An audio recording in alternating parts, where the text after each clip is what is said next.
Good morning and good afternoon, wherever you are, and I appreciate this opportunity to talk about some of the work that is going on here at the Prairie Research Institute with respect to technologies for energy transition. In my room here, I have Dick Berg, who is the director for our Geo Survey, Kevin O'Brien, the director for Water Survey and Sustainable Technology Center, and Jared Freiberg, who leads our critical minerals work.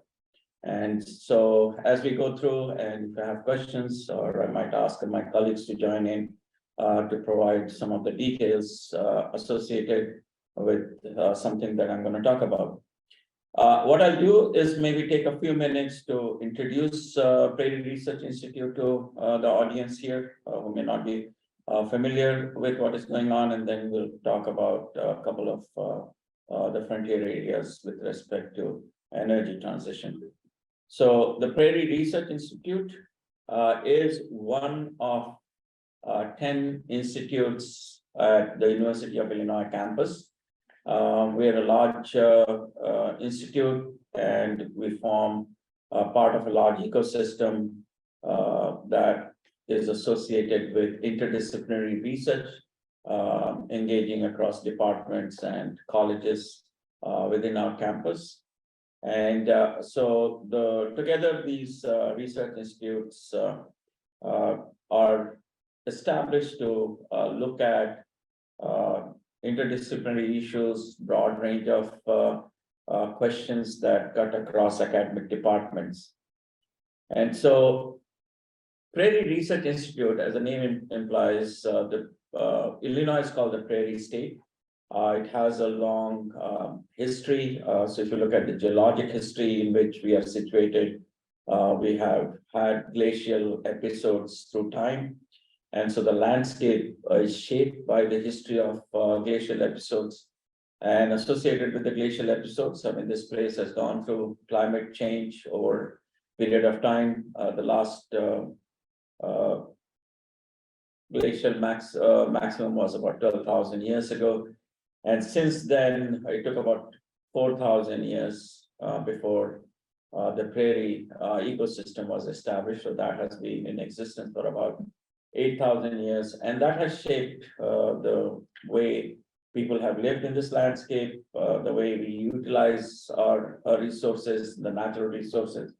So understanding the legacy of our natural evolution is important for thinking about the broad questions associated with sustainability, preservation of our biotic environments, biodiversity, and casting our human actions in the context of what is sustainable within the physiographic history. PRI, the Prairie Research Institute, leads advances in geology, ecology, biodiversity, archaeology, hydrology and water, weather and climate, and pollution prevention, and sustainable energy. So we have a pretty large portfolio. And our mission is to conduct transformative science that benefits the people, economy, and the environment of Illinois, our nation, and the world. So just a very quick brief history on the Prairie Research Institute. On this timeline, which goes to 1850 for a reason, I'm going to start out here when the Prairie Research Institute was established in 2008. Which brought together 5 state scientific surveys under one institute. But the state scientific surveys have had a very long legacy.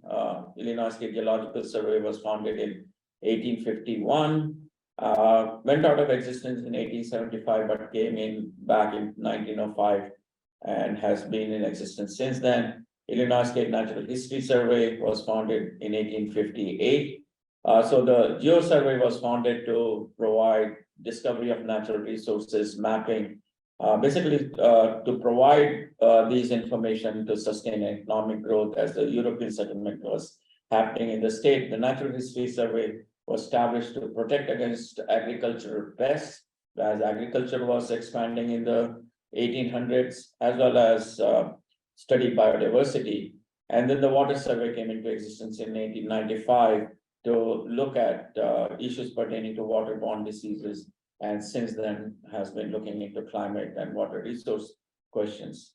The Sustainable Technology Center was established in 1984 under a different name, but is a pioneer in developing a lot of technologies that some of which we are going to talk about today. The Archaeological Survey was established in 2010, basically bringing in the cultural history component into the Prairie Research Institute. So together with all the surveys that I have mentioned, we have an umbrella under which we can look at broad set of questions typically defined as sustainability. And so when I think about where Prairie Research Institute or the surveys have been in the 1800s to now, there is some commonality. And the commonality is that in the 1800s, these surveys were established to support a society that was in transition, moving into the state, exploring new resources, dealing with natural challenges. Whereas the present society is the same thing, it's a society in transition, but the drivers are global, and these global drivers pertain to climate transitions and climate change and energy markets across the globe. So as we are thinking about where we want to go with Prairie Research Institute, we are thinking about how to deal with climate transition. We don't want climate change to happen, but it is happening, like it or not. We may mute it to a large degree if there is a political will, but nevertheless, we should be prepared to deal with all those things associated with climate transition, be it related to agriculture, droughts, biodiversity, water supply, invasive species, our coastal environment, urban environment, our cultural landscape, and so forth. So we do need to find some new climate solutions. At the same time, energy transition is important, and both go hand in hand. So how do we support our society going into hydrogen economy, dealing with critical minerals, taking advantage of carbon capture, use, storage, and removal, supporting a waste to energy biofuel conversion, deployment of geothermal technology, moving towards circular economy. Sandwich in between there is the issue of environmental change, where we have to deal with issues pertaining to emergent contaminants, air quality concerns, medical entomologies, insects and tick vectors related concerns, zoonotic diseases, and how do we bring all these things into a One Health umbrella? So while we are dealing with all these issues pertaining to change, we also have to be concerned with the natural resource sustainability. So in this context, water quality and quantity are concerned, aquatic life, Great Lakes around which we have large presence, wildlife issues. We have a very large scientific collection, our mapping program, and looking at societal change. And the issues pertaining to environmental justice are at the fore, and we have a lot of data. And so the question is, how do we use all this to look at stress and vulnerability assessment, community resilience? So the key aspect of all this is that we do have resources, we have the expertise, we have opportunities to affect these guidance, and not just through technology development, but also through engagement. And we have a large engagement program, and we're trying to build even larger on this scale. So from a PRI perspective, I think it is important to think about us as going from scientific discovery to applied research or use-inspired research, depending on the flavor of the language. But most importantly, at-scale solutions. PRI is expert in essentially affecting and bringing about solutions that are not just at the laboratory scale, but all the way into the field. And as a result of that, we foster a lot of economic development, which has significantly large state to global impact. So PRI, if you look at what the work that we do, it advances UN Sustainability Development Goals, addresses grand challenge questions. So I'm not going to go through this, but what is in black is the UN Sustainability Goals, and orange is the grand challenges defined by the National Academy of Engineering. So when you look at it in total as to what PRI is doing, it is playing a large role in terms of the people, the expertise, and the contributions in several areas. And the way we are structured is that it is embedded across communities, across the state. It's active in all of our counties. PRI is spread across 75 facilities that we own, lend, lease, or rent, and half of them are in the township where University of Illinois is, and the other half are across the state. And we have 425 full-time scientists and scholars, 150 students, 800 plus personnel that work here. Okay, I'm going to skip this slide here. And also, it's home to 7 state scientists who advise the state in various capacities. So when the state needs any guidance, they depend on our state scientists, which include the archaeologists, biologists, climatologists, entomologists, geologists, hydrologists, and the pollution prevention scientists. And 3 of our state scientists are also the director of the surveys. And our scientists also hold adjunct and affiliate appointments within the campus. They teach courses and advise graduate students. So I think this is a very nice ecosystem where not only we look outward to support the state and the nation in various research activities, but we are also an integral part of our academic ecosystem where we participate in various educational goals, and we are attempting to increase on both fronts.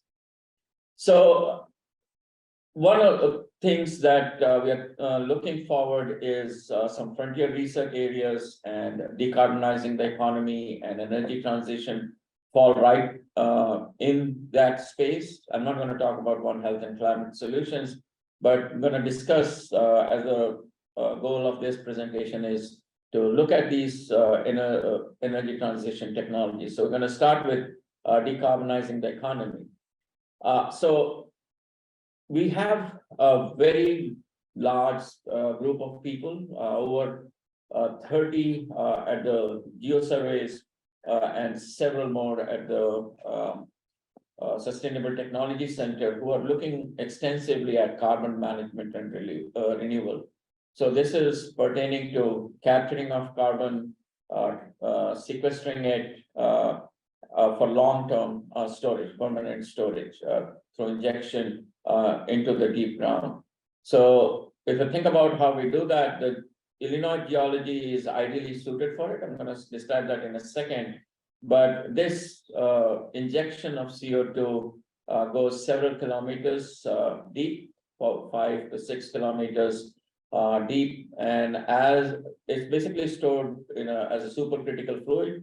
So as CO2 is goes to that depth, is pressurized, converts into a fluid state, and is injected. The key area is that in the sandstone where it's injected, that sandstone, Mount Simon sandstone, is capped by a shale rock, and so as a result of that, the escape probability of this is negligible or zero. And so it's an ideal situation to store very large volume of CO2. And so this is where you see a picture. So on the right-hand side is a national picture of where some of these potentials might exist for CO2 storage. What you see as D is where is associated with the Illinois basin, and we have large capacity for CO2 storage, and this is another picture.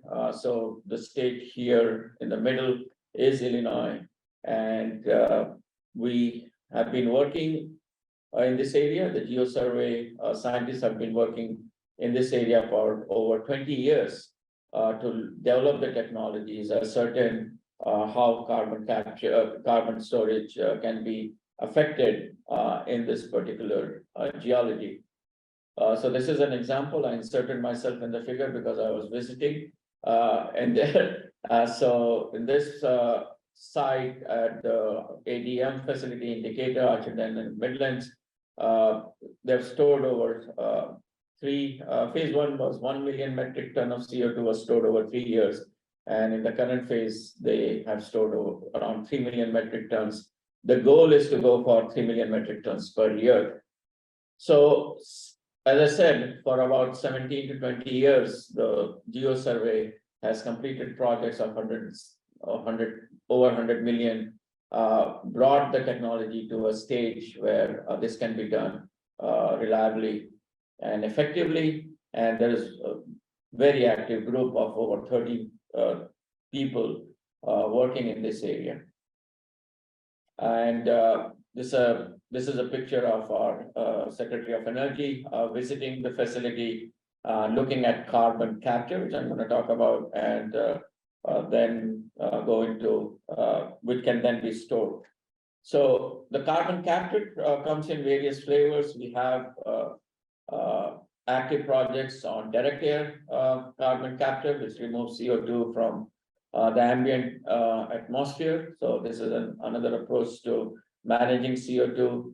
And so basically the first phase is to capture that, and the second is to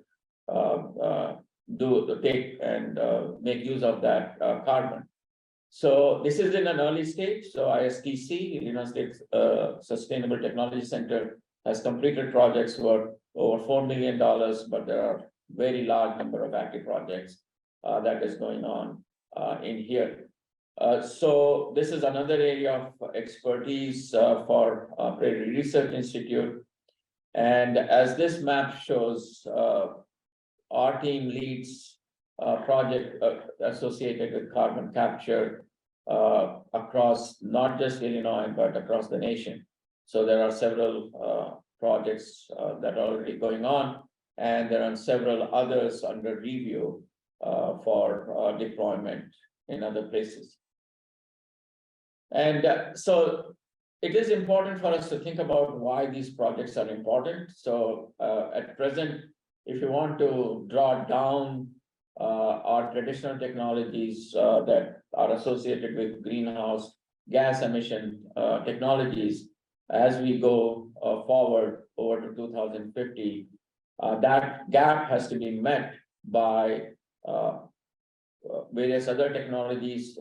Some people refer to this as wedge technologies. And so the carbon capture, utilization and storage is going to become an increasingly large part of the portfolio, and will be part of other technologies and approaches. So I think from a broader perspective, what is available at PRI, the kind of work we are doing, is going to be really important. This is again another depiction of the same idea as to how the mix of technologies are going to be ramping up over the next several years. And as you can see, the direct air capture and hydrogen is going to be an important part of that mix. So one of the opportunities that our team has been exploring at PRI is related to this idea that it's not just one aspect that you think about. You can actually create several potential systemic integration associated with this. So, for example, Kevin's team is looking at carbon capture and then use that for algae growth, which will also require using sanitary district water and bringing in all that and creating bioproducts. So algae could potentially be used in the food or feed market. So how do we affect all these things as an integrated systems approach? So water, energy, carbon, food nexus. I think that's an expertise that is available at PRI that our scientists have been working on. So this is an example of where you might use a carbon capture from a power plant and then create algae ponds, which can then be harvested to provide alternate utilizations, and including not just food and feed, but also other bioproducts could be harnessed. So there is both a scientific opportunity on how to make this effective, as well as technological opportunity as to how to scale them, make them efficient, make them integral, and have economic impact. So there is what is very exciting is that within one umbrella of PRI, we can cover such a large range of activities associated with just carbon, right? So if you're looking at, so earlier I talked about the carbon sequestration projects, and now with the capture project, we have a pretty large portfolio. And so what you see in orange are the completed projects, and you can see there's a lot of very active projects that are going on. As I said, over $100 million worth of projects that are going on. So the reason for putting the dollar amount is not to brag about the dollar, but to indicate that we are at a point where we can pilot these projects, we can look at scale implementation, and provide opportunities for collaboration for those who are interested in working with us, because we are affecting certain level of maturity associated with these projects. Another area of research associated with energy is hydrogen, and in particular, subsurface hydrogen storage, the same geology that makes carbon storage effective and feasible is also a potential for storing hydrogen. So as we are thinking about and moving towards hydrogen economy, it is important to note that storing hydrogen above ground is very, very dangerous. And at some point, we'll have to look into subsurface storage of hydrogen. And it's from that perspective that Illinois geology also offers big opportunities, and our research scientists are working in this space as well. We have traditionally, over the last several years, decade, a lot of work going on with geothermal systems, and this is reasonably mature technology that has been implemented in buildings across our campus, and there's effort ongoing to develop new ways of implementing geothermal technology in partnership with national labs, and taking these technologies to implement in urban and suburban areas.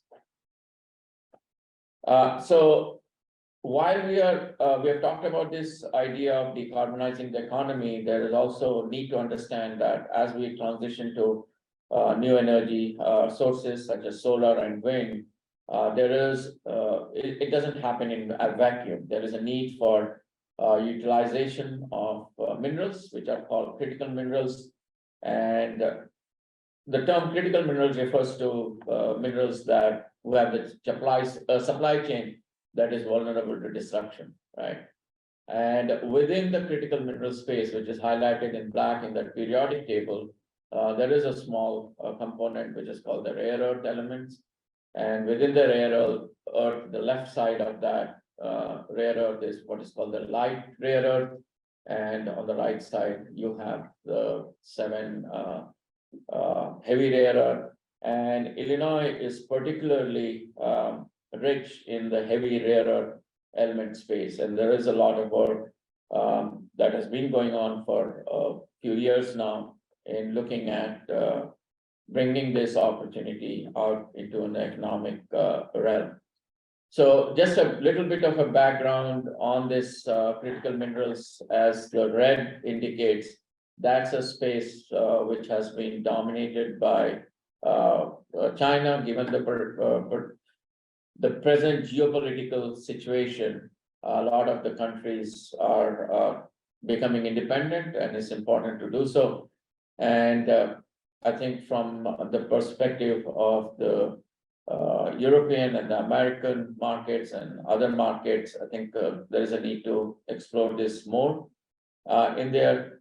And the big part is that these have lots and lots of applications. So if you look at the application, the role of critical minerals in clean energy transition, we don't get solar and wind and so forth, or batteries and so forth without the use of critical minerals. So the amount of critical minerals that are used, say, in electric car versus conventional car are disproportionately different. And same thing with the power generation. If you look at offshore or onshore wind as compared to other solar sources, you really need a lot more of these critical minerals. And so the market for this is going to go up. If we don't want this to become a bottleneck, then the exploration of these critical minerals need to increase going forward. And so this is another way to think about how this is going to transition in terms of growth from say 2020 to 2050. I'm going to skip the middle bar graph, but if you just simply look at where this demand is going, it's going up by a factor of 5-6 times the need is going to go up, right? And so this is an opportunity, and our GeoSurvey is very much poised to bring about these changes. And this is another a story similar to the carbon capture as we draw down on coal. I think there is a need for us to enhance the availability of these critical minerals going forward. And so it's not just for the civilian applications, but even for our defense applications, there are quite a big need. And again, I think it is, in my mind, one of the most unfortunate things that we live in an environment where we have to think about our defense strengths in so much strong ways. But I'm going to skip through this slide, but it's just to indicate that there is potentially lots of applications of these critical minerals for defense technologies. So both from a national energy perspective and national defense perspective, the use of critical minerals is essential. And the government here has been investing in this. So this is just within the last 1.5 years, the number of opportunities that have been put out by the US government in terms of exploration and development of technologies associated with critical minerals has been quite strong. So this is the map, which basically says that there is this area, the southern Illinois area, has a lot of potential in terms of supporting this growing need that I just talked about. And in particular, the heavy rare earth elements. I think I'm going to mumble up some of what I'm going to say, so I'm going to probably call on my colleagues to provide some of the details here. But the key component is that there is a large unexploited resource and an opportunity for us to support these developments. And we are very, very actively pursuing research and partnerships associated with this. So this is the area, if you see on the left-hand side, where we're talking about. This is a historical volcanic structure called the Higgs Dome. And what you see on the right-hand side is a lot of the sampling and the mapping that has been done by our team here in partnership with others, which indicates pretty large reservoir of rare earths and in particular heavy rare earth elements in there. So I'm not going to get technical here, but the key story is that this volcanic structure is largely enriched in the heavy rare earth elements. So the heavy rare earth as compared to the total is about 95%. So if you're looking at opportunities in terms of exploration and utilization of this, our team is acting to very active in this space.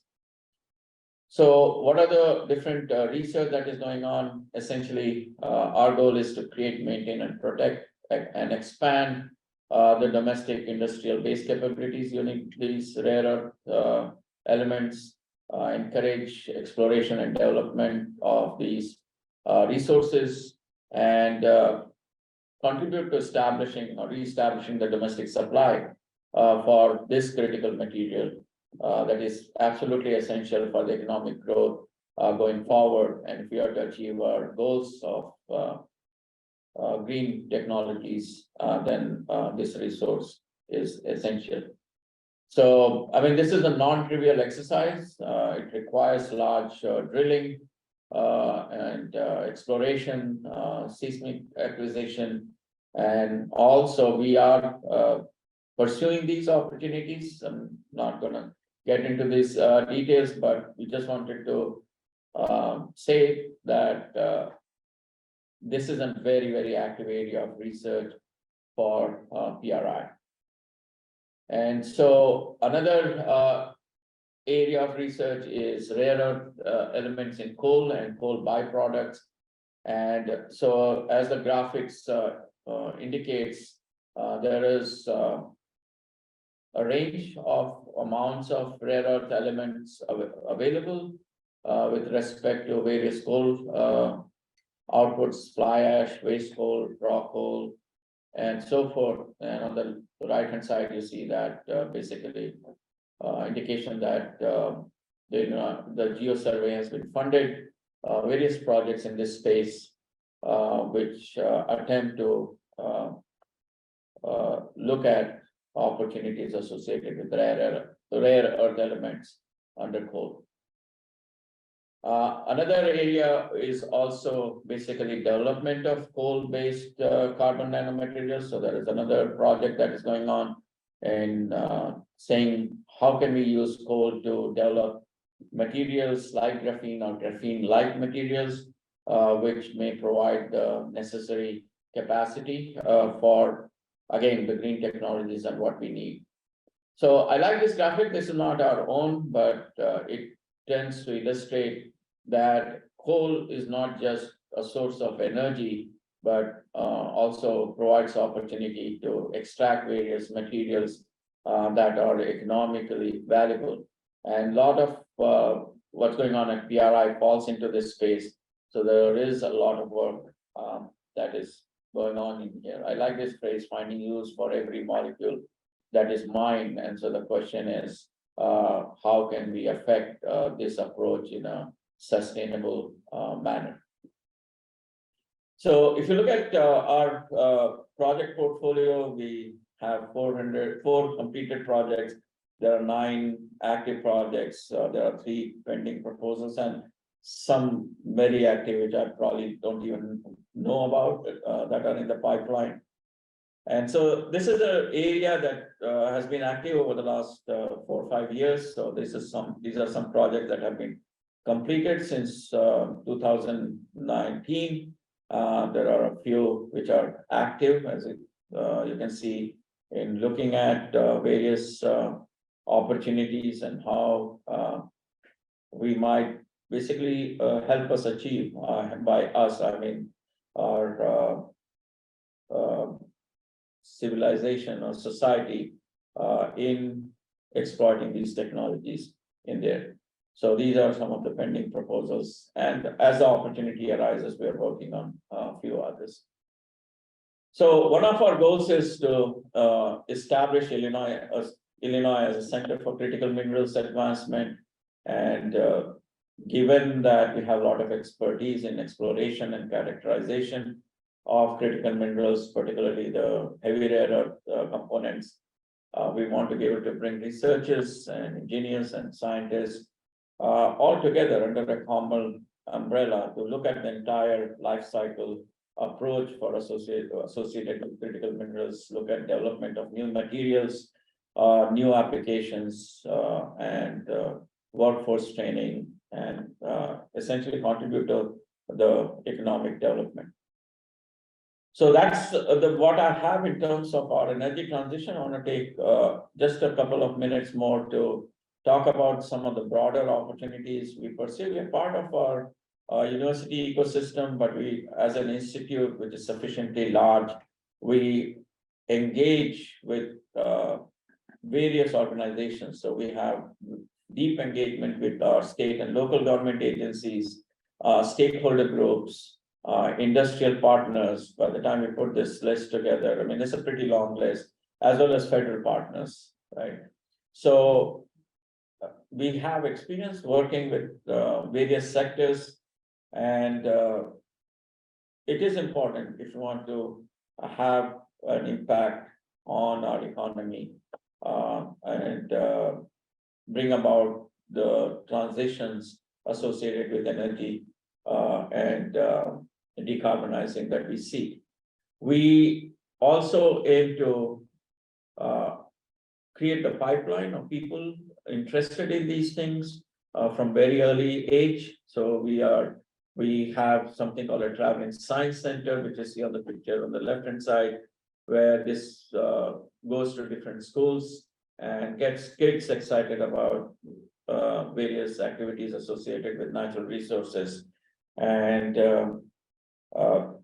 get them entrained and interested in the STEM field. So we are looking at various opportunities associated with K-12 education, data-driven environmental justice. The US has prioritized Justice 40 opportunities, so we're going to take advantage of. We have a Climate Jobs Institute on campus. How can we partner with that to do workforce training?